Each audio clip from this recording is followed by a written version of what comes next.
부산에서는 어제 43명이 코로나19 신규 확진 판정을 받았습니다. 7일째 50명 미만을 기록한 거지요. 하지만 또 확산세가 꺾였다 이래 말하기에는 이릅니다. 개천절 연휴에 한글날 연휴 그리고 또 단풍놀이까지 이동량이 안 많겠습니까? 그래가 확산세가 더 심해지는 거 아닌가 하는 걱정도 되는데요. 어제 발표를 보니까 18살 이상 성인 인구의 90% 이상이 백신 1차를 맞았다 하고 또 어제부터 16살에서 17살 청소년 그리고 고령층 고위험군에 대한 3차 추가 접종 이른바 부스트샷 예약도 시작됐다는데 관련해서 자세한 이야기 나눠보겠습니다. 예, 대한가족의학회 코로나19 비상대책위원 동아대학교 병원 한성호 교수 전화 연결돼 있습니다. 교수님 안녕하십니까? 안녕하십니까? 네, 안녕하십니까? 자, 어제 부산에서 43명이 코로나19 신규 확진 판정을 받았습니다. 가장 우려되는 부분이 초등학교, 어린이집, 이 집단 감염입니다. 전해주실까요? 맞습니다. 어제 43명이 확진되었죠. 네. 이 중에 이제 말씀하신 것처럼 부산 진구 소재 초등학교 그리고 강서구 소재 유치원 어린이집에서 집단 감염이 발생했습니다. 진구 초등학교에서는 전날 이제 한 명이 유증상으로 확진된 이후에 접촉자 157명을 전수조사를 했더니 5명이 추가 확진돼서 6명이 확진이 되었고요. 예. 이 이제 식사를 하면서 아마 급식실을 통한 감염으로 추정하고 있습니다. 강서구 어린이집에서는 3일에 가족 접촉의 원화가 확진된 이후에 접촉자를 조사해봤더니 8명이 추가로 양성 판정을 받았고요. 이 앞에 집단 감염이 발생한 서구 소재 목욕탕에서도 추가로 2명이 확진돼서 총 16명, 그리고 양산시 소재 사업장에서도 9명이 추가로 확진돼서 총 26명이 확진되었습니다.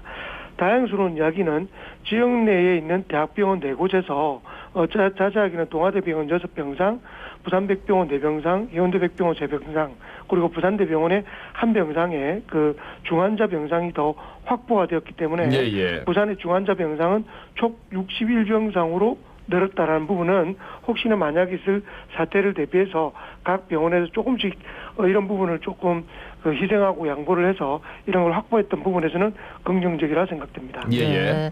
이제 부산에서는 7일째 50명 미만 기록하고 있고 전국적으로 봐도 이제 4일 5일 연속으로 1000명대 기록하고 있으니까 조금 안정이 되고 있나 싶기도 한데 이게 이제 검사 건수가 좀 줄어든 연휴 영향이다 이런 분석도 하더라고요. 지금 개천절 한글날 연휴도 있고 또 가을 단풍철 때문에 확산세 커질 거 아닌가 걱정들 많이 하시는데 어떻게 보십니까?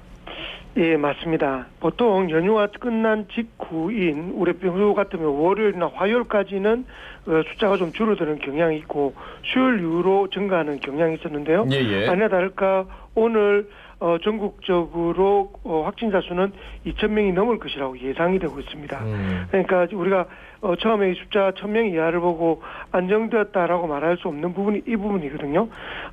많은 매체에서 보셨겠지만 지난 연휴 때 제주도 같은 경우는 15만 명, 그리고 전국의 관광지에서 생각보다는 훨씬 더 많은 숫자의 이동량이 확인이 되었기 때문에 앞으로 이제 이후로 숫자가 분명히 확진자 수가 늘 확률이 굉장히 높고요. 특히 이제 감염 재생산 지수라고 몇 명을 감염시키냐라고 하는 이 수치가 1.2로 최근에 계속 증가하고 있는 추세입니다. 이걸 봤을 때는 아마 이런 연휴 마치고 나면 확실히 증가할 확률이 높고 특히 가을 단풍철이 사실 너무 좋은 때죠. 단풍을 보기 너무 좋은 때임에도 불구하고 작년 대비는 너무나 많은 사람들이 이동을 하고 있고 연휴가 겹쳤기 때문에 확실하게 우려할 상황은 맞다라고 생각됩니다. 부산에서 9월 25일부터 10월 1일까지 그동안의 돌파 감염률을 계산해 봤더니 16.2% 정도다. 그러니까 2차까지 접종하고 나서 돌파 감염된 어떻게 봐야 될까요? 근데 돌파 감염은 있을 수밖에 없다는 이야기를 여러 번 말씀드린 이유가 우리가 감염 예방률이 96%다 이러면 4%의 사람은 감염 확률이 있다는 겁니다. 그런데 물론 지금의 대부분 확진자의 95% 이상은 이렇게 접종을 하신 분이 아니라 접종을 하지 않은 분에서 지금 확진이 일어나고는 있지만 접종을 한 분들도 밀폐, 밀접, 밀집의 어떤 산밀의 환경이라고 하지 않습니까? 굉장히 그런 곳에 오랫동안 바이러스에 특히 대량의 바이러스에 노출되는 경우에는 당연하게 감염의 가능성이 있습니다. 그렇기 때문에 일상적인 생활에서의 감염 가능성보다 어떤 것이든 이러한 산밀의 어떤 밀접한 바이러스 환경에 노출되기 쉬운 환경에서 감염이 될 수 있기 때문에 이 부분은 그러니까 접종을 완료하신 분도 꼭 기억하셔야 될 부분이라고 생각이 되고요. 다행인 건 중증화율, 다시 말해 심각한 증상으로 가는 경우는 현저하게 낮기 때문에 최소 접종을 안 하신 분에 비해서 3배에서 4배 이상 그런 예방 효과가 있기 때문에 접종의 어떤 중요성은 아무리 강조해도 성을 하다. 더 이상 네. 말할 수 없다. 네네. 네.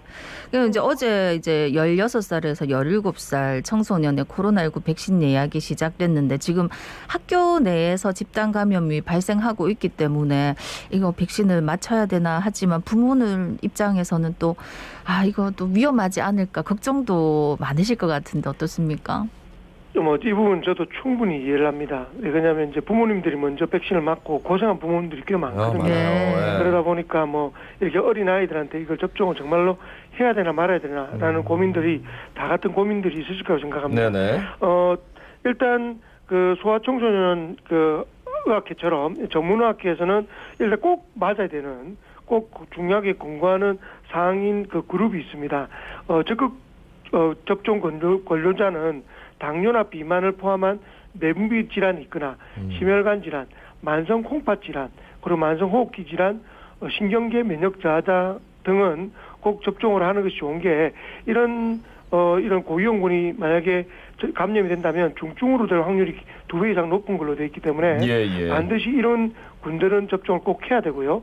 가족 중에서 이런 고위험군, 다시 말해서 노령의 그 분이 계시거나 또는 이런 감염免疫이 저하된 이런 분이 계신 분들은 소아도 접종을 권유하는 게 좋을 것 같습니다. 우리가 우려하는 것은 심막염 같은 심각한 부작용이 얼마나 많을까라는 걱정을 할 건데 사망년들이 이전에 8월부터 접종을 했습니다. 감염 예방 효과가 95.8%고 심근염, 심낭염이 15건 있었는데 모두 회복이 됐다는 점에서는 긍정적이라고 생각이 됩니다. 그러니까 사망률이라면 고3 학생들 고3, 말씀하시는 거죠? 그렇죠. 예, 고3 학생들은 접종을 대부분 했는데 거기에서는 큰 심각한 부작용들은 적거나 다 회복이 됐다는 부분이고 사실 또 이 소아들이 실제 감염이 돼도 증상이 심하지 않고 또 피해가 적다라고 해서 이런 의료적 실익이 있을까라는 고민도 사실은 있습니다. 그렇지만 고위험군은 지체하지 말고 접종을 하는 것이 좋겠다라고 권고하고 있습니다. 그러니까 요즘 소아당뇨 해가지고 이런 비만 이런 문제들이 굉장히 심각한데 그런 위험성을 가진 친구들이라면 오히려 더 맞아야 된다라는 말씀인데 저는 이제 요즘 나오는 뉴스 중에서 코로나19 치료제 관련해서 이제 이상 들어갔다 이런 얘기 들려오면 그리고 위험성을 몇 퍼센트 낮춘다 이런 얘기 들려오면 야 이제 곧 치료제 나오는데 이런 생각이 들어서 어떻게 생각해야 될까요? 저도 치료제가 빨리 나오길 바랍니다. 아마 거의 이전에 그 신종플루 때 우리가 그 타미플루라는 약이 있지 않습니까? 네. 그런 네네. 치료제로 낫는 그 정도 효과의 치료제가 개발된다면 정말로 코로나를 극복하는 제일 중요한 계기가 될 거라고 생각합니다.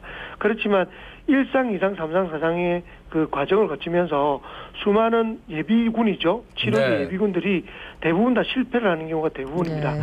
수백 개 중에 한 개가 성공한 정도이기 때문에 섣불리 저희가 기대하기는 그렇고요. 근데 전 세계가 여기에 집중을 하고 있기 때문에 조만간 어떠한 형태로든 결과는 나올 것이라고 희망은 가지고 있습니다. 네. 약만 기다리고 있기에는 좀 위험한 고위험군들은 백신을 맞는 게 좋겠다고 이렇게 정리가 될 것 같은데 좀 고령층을 대상으로 하는 부스터샷도 이제 사전 예약이 시작이 됐던데 이게 어느 정도 효과가 있을까 많은 분들이 또 궁금해하시더라고요. 이제 좀 부스터샷이 곧 시작하는데 60세 네네. 이상의 고령층 그리고 병원 같은 의료기관 종사자 그리고 치약시설의 입소자 종사자들이 주로 맞게 됩니다. 근데 이게 맞으면 특히 이제 화이자를 기준으로 했을 때 추가 접종을 했을 때 하지 않은 군에 비해서 감염 예방 효과는 11배 그리고 중증화 예방 효과는 19배 거의 20배 가까이 높기 때문에 부스터샷의 효과를 사실은 있다라고 보는 건 사실인데 근데 이 군이 취약한 군이라는 겁니다. 그렇기 때문에 전 국민을 대상으로 한 근데 건강한 사람까지 대상으로 한 어떤 데이터는 아직까지 좀 미약하기 때문에 미국 등 다른 나라들도 부스터샷에 어떤 제한을 두고 있는 것들은 그런 근거라고 생각하지만 고위험층은 당연히 부스터샷을 하는 것이 훨씬 더 이로울 것이다라고 강조드리고 싶습니다. 임산부 같은 경우는 오늘 8일부터 접종 날짜를 예약해서 18일부터 백신을 이제 접종할 수 있게 됩니다. 그러니까 뱃속에 태아가 걱정이 돼서 접종을 조금 꺼려하는 임산부들 분명히 있을 텐데 어떤 말씀해 주시겠습니까? 미국의 임산부 확진자가 다른 분에 비해서 입원은 3배, 사망은 1.7배 높았습니다. 굉장히 위험군이라고 볼 수가 있죠. 예. 그런데 이제 다행히 이런 임산부가 접종을 했을 때 큰 위해는 없다라고 돼 있지만 너무 어린 초산일, 그러니까 앞에 너무 어린 첫 번째 석 달 동안은 사실 적극적 권유를 하기는 좀 그렇고요. 이제 마지막 출산을 앞둔 석 달 정도에서는 상대적으로 안전하다라는 게 보편적인 어떤 객관적 증거입니다.